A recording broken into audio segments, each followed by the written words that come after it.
సురగాలి సంపత్ రెడ్డి కేకేసి ప్రధాన కార్యదర్శి, ఎన్ శ్రీనివాస్ కేకేసి సహాయ కార్యదర్శి, కోట అనిత అధ్యక్షురాలు ఓబీసీ బిల్డింగ్ కన్స్ట్రక్షన్ బోర్డు, రుద్రాక్ష మల్లేష్ ఆటో విభాగం ప్రధాన కార్యదర్శి, భాషా లారీ సెక్టార్ అధ్యక్షులు కేకేసి, సేలీవా టీ వెండర్ ప్రెసిడెంట్ గారికి, వరప్రసాద్ రెడ్డి నా వర్కింగ్ ప్రెసిడెంట్ అన్ని కంపెనీలో, ఆయనకు సగం బాధ్యత రేపటి నుంచి ఇక్కడ ఇస్తున్నా. ఆయన బాధ్యతను ఇది చేసి నేను లేనప్పుడు ఆయన మీ ఫ్యాక్టరీకి వస్తాడు. ఒక్కడు చూడాలంటే అంత టైం సరిపోతలేదు. తొందరలో వస్తే లారీ గుద్దింది. అదృష్టవంతం మంచిగా అయితే మాకేం కాలే బండి. అదేవిధంగా గ్రూప్ 1 ఆఫీసర్కి ఇవాళ కమిషనర్ అయ్యేటోళ్ళు ఇన్కమ్ ట్యాక్స్ ఐటీకి రాజీనామా చేసి నేను నా కుటుంబం బతకవచ్చు, అసంఘటిత కార్మికులు మరి కింది స్థాయి పనిచేసే కార్మికులకు సేవ చేయాలని ఉద్దేశంతో రాజీనామా చేసి ఎస్సీ ఎస్టీ ఫెడరేషన్కు ఉదిత్ రాజ్ దగ్గర పనిచేస్తున్న నా మిత్రుడు మహేష్ రాజ్ గారికి, అదేవిధంగా నాయిన్ నరసింహారెడ్డి ఏదైతే హెచ్ఎంఎస్ రాష్ట్ర అధ్యక్షులు ఉండేదో ఆయన చనిపోయిన తర్వాత రియాజ్ భాయ్ ఇంత చిన్న మీటింగ్కి రాడు. నేను చెప్పినందుకు గోదావరి కని నుంచి బయలుదేరి ఆయనకు లక్షలాది మంది మెంబర్లు ఉన్నారు. అటువంటి అధ్యక్షులు వచ్చిన వారికి సుబిన్ ఫార్మ్ అనే కాదు, అసంఘటిత కార్మికుల తరఫున వారికి ధన్యవాదాలు తెలుపుతున్నాను. రియాజ్ భాయ్ చరిత్ర చాలా గొప్పది. 3 సార్లు చావు నోట్లో పోయి కేసీఆర్ ఇడ్లీ తినుకుంటా చావు నోట్లో పోయినా అనేటోడు. నేనే ఇడ్లీ పెట్టేటోది. ఆయన చావు నోట్లో పోలే, కానీ ఈయన చావు నోట్లో పోయి 3 సార్లు ఎన్కౌంటర్లకు నుంచి తప్పించుకొని సింగరేణి కార్మికుల పక్షాన 7 రోజులు నిరాహార దీక్ష చేస్తుంటే వాళ్ళ కుమారుడు వారి ఇంటి హౌస్లో 8-9 సంవత్సరాల బాలుడు సొంత అన్నకు కొడుకు హౌస్లో పడి చనిపోతే ఈ relay hunger strike call of చేస్తాడు అని పోలీసులు సంకలు గుద్దుకొని 5-6 వేల మంది పోలీసులు చుట్టుముట్టితే ఆయన ఎంత నిజాయితీపరుడు అంటే, నా ఒక్క కొడుకు చచ్చిపోయిండు తప్ప ఉన్న ఈడ 1,00,000 మంది కార్మికులు నా కొడుకులే, నేను సావుకు పోను, ఆ సావు నా టెంట్ ముంగటికెంచే నా కొడుకు సావుని తీసుకోరండి, ఇక్కడనే చూసి శ్రద్ధాంజలి చేస్తాను టెంట్లకెంచి లేవకుండా, బాబు చనిపోయిన సొంత కొడుకు చనిపోయిన ఇంటికి పోకుండా ఆ శవయాత్ర పేటిక ఏదైతే వచ్చిందో దానికి దండం పెట్టి అదే టెంట్లో కూర్చుంటే పోలీసు వాళ్ళు ఇది ఎంత మొండి ఘట్టంరా, ఇంతోటి కాదురా, మనతోటి కాదని అన్ని డిమాండ్లకు వస్తున్న అన్నగారికి మరి కింద కూర్చున్న కార్మికులు ఇది విజయ ఉత్సవ సభ కాదు. ఒక మెట్టు ఎక్కినాం, ఇంకా చాలా మెట్లు ఉన్నాయి మనకు. ఈ ఏరియాలో ఎంతో ఒత్తిడి, పెద్ద మనుషులు చెప్పాలంటే చాలా ఉంది.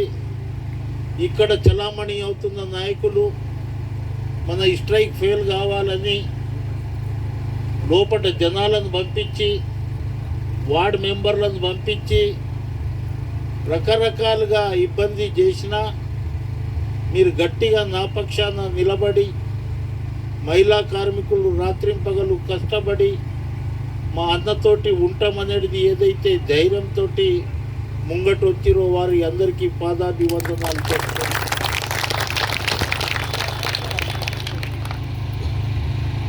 ఇవాళ ఒక సువనే కాదు, ఇక్కడ ఒక సునామీ సృష్టించాలి మనం ఈ ఏరియాలో. సునామీ సృష్టించిన రోజే నేను హాయిగా నిద్రపోతానని చెప్తున్నాను. వారం రోజుల నుంచి చూస్తున్నా. నేను రాజు గారికి అన్నా వర్షం పడుతుందన్నా ఎట్లా అన్నాడు.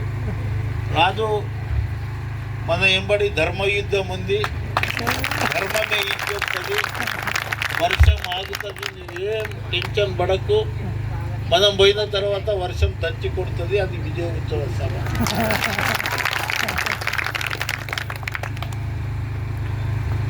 నిన్న మీ దగ్గర కాంట్రాక్టులు వచ్చిర్రు, నాకు చాలా చెప్పిర్రు సంతకాలు పెట్టుమని.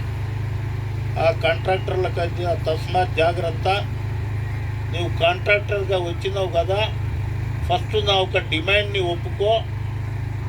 ఏ కార్మికునికి కనుక యాక్సిడెంట్ కనుక అయితే, డ్యూటీ లేకుండా రోడ్డు మీద కనుక యాక్సిడెంట్ అయితే 25 లక్షల రూపాయలు ఇన్సూరెన్స్ చేస్తాను ఒప్పుకో. తర్వాత నీతోటి మాట్లాడతా, లేకుంటే నువ్వు బయటికి వెళ్ళిపో, తస్మాత్ జాగ్రత్త అన్న.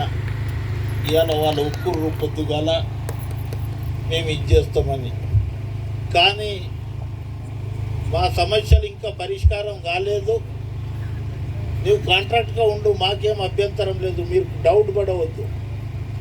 అందరం పుట్టంగానే నడిచేది రాదు కదా, చిన్నగా గంతులు వేస్తాం, కింద పడతాం, ముఖాలు కొట్టుకోపోతాయి. అందరం ఒకటేసారి పర్మనెంట్ కావద్దు, దశాల వారీగా కొంత స్టార్ట్ అవుతాయి. 20 సంవత్సరాలు ఇయ్యనోళ్ళు కాంట్రాక్ట్ కార్మికులు అనేటోళ్ళు ఇవాళ అన్నీ ఇస్తామని ఎందుకు ఒప్పుకున్నారంటే, మీ యొక్క అసంఘటిత కార్మికులు సంఘటితమై టెంటు బయట గేటు బయట కూర్చోవడమే ఇవాళ మన విజయం సాధించాలి. ఇవి 15 రోజులలో అన్నీ ఇచ్చిన తర్వాత మా ఏరియాస్, మాకు రావాల్సిన బోనస్, మాకు రావాల్సింది ఈఎల్, పిఎల్, సిఎల్, తర్వాత జాతీయ పండుగ సెలవు దినాలు, ఇవి అన్నీ మాకు ఏరియాస్ రూపంలో వచ్చిన తర్వాత మీరు రాండి అని చెప్పిన. మీరు ఏం డౌట్ పడవద్దు. రేపు ఫ్యాక్టరీకి వస్తున్నా ఏ కార్మికుడు ఎక్కడ పర్మనెంట్ అవుతాడు, ఏ కార్మికుడు క్యాజువల్ ఉన్నాడు, ఏ కార్మికుడు సర్వీస్ ఎంత ఉంది, ఆ కార్మికుడు ఎన్ని రోజుల్లో పర్మనెంట్ కావాలి, ఇప్పుడు ఎంతమంది కార్మికులు పర్మనెంట్ అవుతారు అనేది ఒక అవగాహన గురించి మొత్తం డిపార్ట్మెంట్ తిరిగి అన్నీ చూసుకున్న తర్వాత ఆ దానికి ఒక అవగాహనకు వచ్చి మనం మళ్ళీ 15 రోజులలో లేబర్ డిపార్ట్మెంట్లో ఏం మాట్లాడాలనే ఉద్దేశంతో రేపు వస్తున్నాం. సమీర్ భాయ్ గిట్ట టైం ఉంటే ఆయన గిట్ట వస్తే ఒక రాష్ట్ర అధ్యక్షుడు, నేను, అక్కడ మా జనరల్ సెక్రటరీ, మేము అందరం ఉంటాము. కొంత ఒక అవగాహన కలుగుతుంది. మనం మీ కడెం దింపే మీ హెచ్ఆర్లు, మీ షెట్లు ఇంత పెద్ద ఛాతీ చూపెట్టే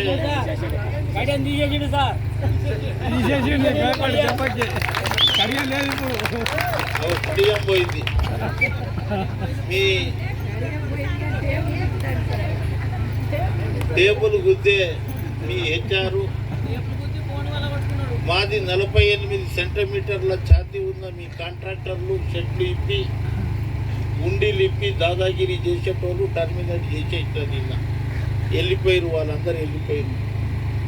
వాళ్ళకు రాజీనామా చేయించారు, అన్నీ రాసుకురు, వాళ్ళని నిలగొట్టి. ఇప్పుడు మిగిలింది మన హక్కులు. మనము 10 మందిని చెప్పాలంటే మనం సిస్టమేటిక్గా ఉండాలి. అందుగురించే ఈ యొక్క సభ, ఇది విజయ ఉత్సవ సభ కాదు. విజయ ఉత్సవ సభ ఈ కంపెనీల మార్పులు వచ్చినప్పుడే ఒక పెద్ద ఎత్తున సభ. కార్మికులారా ఏకం కాండి, ఎర్ర జెండా మా జెండా, కార్మికుల పక్షాన మేమే పోటీ చేస్తాం, మేమే వాళ్ళ హక్కులను కాపాడుతామని చెప్పే సిఐటి నాయకులకు, ఏఐటిసి నాయకులకు, బిఎంఎస్ నాయకులకు తగిన గుణపాఠం ఈ ఏరియాలో చెప్పడానికే నేను వచ్చిన. ఆ రోజు నేను జీవో తీపించిన 5 జీవోలు, జీవోఎంఎస్ నెంబర్ 21, 21వ తేదీ, 26వ తేదీ,